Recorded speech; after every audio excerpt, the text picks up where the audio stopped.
Hey, if you want to recognize songs that are playing around you with your Google Pixel 9 Pro, like in my case, let me quickly show you how you can do this.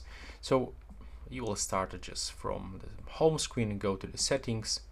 Now go for the sound and vibration, and now you will have to go for now playing. You have to click on the switcher to turn it on, and you have to be connected into the Wi-Fi or mobile data to download some data.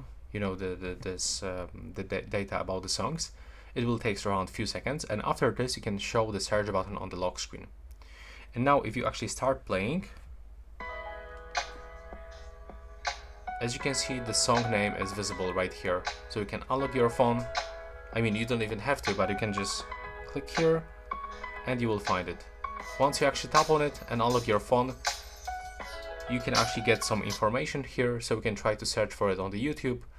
You can just make it favorite, and you can also find it on the history right here.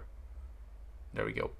And you can even add the shortcut into the home screen if you want, and it will be visible just right here. So this is it. Thanks for watching.